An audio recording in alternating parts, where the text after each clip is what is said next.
আলাইকুম, welcome to my channel dine with Nasrin's kitchen. আজকে আপনাদের সাথে আমি একটা রেসিপি শেয়ার করব। এটা হলো বেগুন দিয়ে একটা রান্না, যেটাকে আমরা বলি বেগুন বাহার। বেগুন বাহার তৈরি করতে আমি এখানে একটু বড় সাইজের বেগুনকে চাক চাক করে নিয়েছি। আপনারা চাইলে এটা চিকন লম্বা যে বেগুনটা আছে ওটা দিয়েও করতে পারেন। ওটাকে শুধু মাঝখান থেকে বোটাটা রেখে 4টা ফালি করলে ওটা দিয়েও খুব সুন্দর করে করা যায়।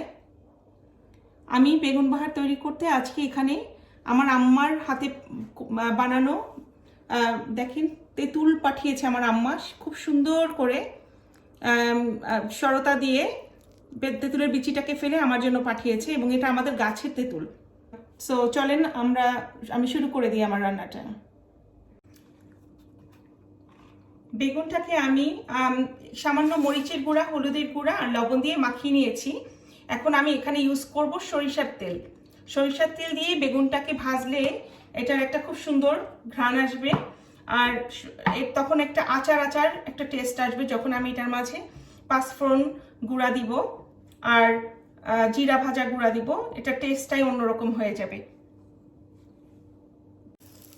বেগুন সাধারণত আমরা বেশি যেটা হয় মাছ দিয়েই রান্না করি, অথবা শুটকি দিয়ে, অথবা বেগুন ভর্তা, বেগুন ভাজি। বাট এই যে বেগুন বাহারটা, এটা কিন্তু আমাদের একটা ভেরি আনইউজুয়াল। আমরা রেগুলার এটা করি না, দেখা যায় মাঝে মধ্যে গেস্ট আসলে এটা করা হয়। এটা পোলাও বা সাদা ভাতের সাথে খুবই মজা লাগে খেতে। খাবারের শেষে একটু টক টক আইটেম, এটা আমাদের বাঙালিদের একটা প্রিয় খাবার। তো আমি বেগুনটাকে খুব সুন্দর করে এপিট ওপিট ভেজে নিব। আমি এখন অন্য সাইড দিয়ে উল্টিয়ে দিচ্ছি।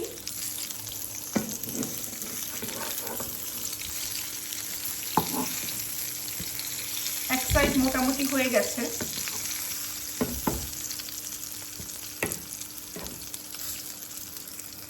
আমি এখানে সরিষার তেল দিয়ে দিলাম। এখানে 1 কাপ পরিমাণ পেঁয়াজ আছে। পেঁয়াজটা যখন একটু বাদামি হবে তখন আমি এর মাঝে অন্যান্য স্পাইসগুলি দিব। রান্নার সময় মনে রাখবেন যে এই বেগুন বাহার রান্নায় মশলাটা অবশ্যই খুব সুন্দর করে কষাতে হবে।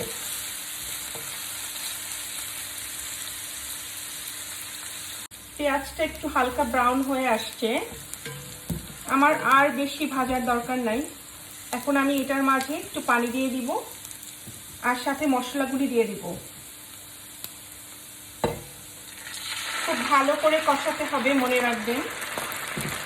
এখানে আমার আছে হলুদের গুঁড়া 1 চা চামচ, মরিচের গুঁড়া 1 চা চামচ, আদা বাটা আধা চা চামচ, রসুন বাটা 1 চা চামচ, ধনিয়া গুঁড়া 1 চামচের চেয়ে একটু কম, জিরার গুঁড়াও 1 চা চামচের চেয়ে একটু কম, আর এখানে আছে 1 চিমটি পরিমাণ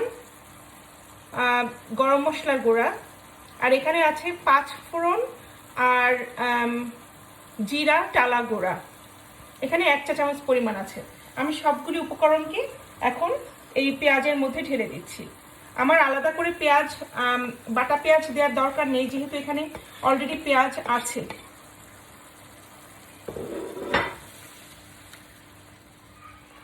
আমি এটাকে খুব ভালো করে কষিয়ে নিব, এই মিশ্রণটাকে। অনেক রান্না আছে যেগুলি আসলে কষানোর উপরেই টেস্টটা আসে। সো খেয়াল রাখবেন এটা কিভাবে আমি করছি। আর আমি এটার সাথে একটু অ্যাড করব কালো জিরা, বিকজ পাঁচফোড়নের মাঝে কালো জিরা ছিল, তারপর আমি আরেকটু বেশি করে দিয়ে দিচ্ছি। সামান্য একটু দিয়ে দিলাম, 1 চিমটি পরিমাণ। আমি এখন মশলাটা ঢেকে দিচ্ছি। আমি কিন্তু তেলের পরিমাণ অনেক কম দিয়েছি, দেখতে পাচ্ছেন, কারণ বেগুন ভাজতে যে তেলটা ছিল ওটা তো বেগুনের মধ্যে রয়ে গেছে।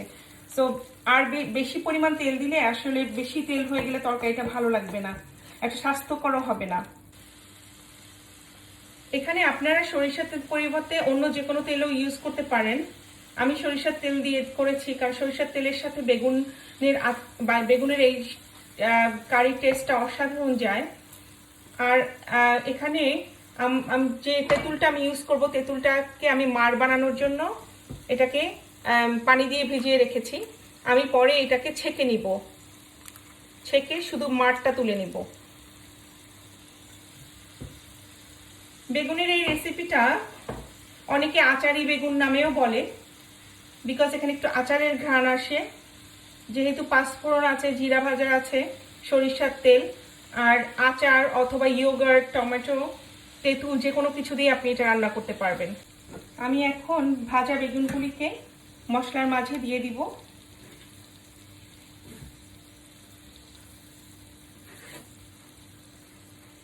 একটা একটা করে সুন্দর করে দিব যাতে না ভাঙে। সাথে দিয়ে দিলাম 1 কাপ পরিমাণ পানি।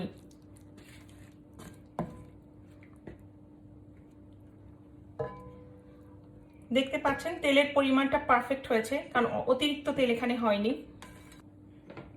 এখন আমি একটু জালটা বাড়িয়ে দিই আর দিয়ে দিচ্ছি তেঁতুলের পানিটা। তেঁতুলের মাঠটাকে আমি ছেঁকে নিয়েছি ছাঁকনি দিয়ে। আমি তেঁতুলের পানিটা দিয়ে দিচ্ছি এখানে। এখন আমি ঢেকে রাখবো কিছুক্ষণের জন্য।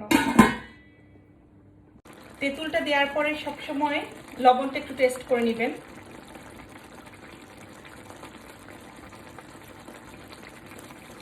তেঁতুলের সাথে লবণের মিশ্রণটা যেন ঠিক মতো হয়। তেঁতুল দিলে অনেক সময় একটু টক বেশি হয়ে যায়, তো লবণটা একটু খেয়াল করবেন। আমি এখানে দিয়ে দিচ্ছি 4টা কাঁচামরিচ ফালি করে।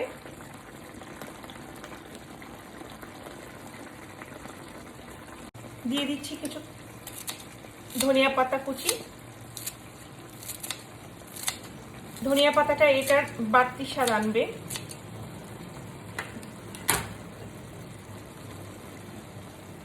আমি এখন চুলাটা বন্ধ করে দিব। গেল ভিন্ন স্বাদের একটা বেগুন রান্না, আচারি বেগুন অথবা বেগুন বাহার, যে যেটাই বলেন। এটা খুবই মজাদার একটা খাবার।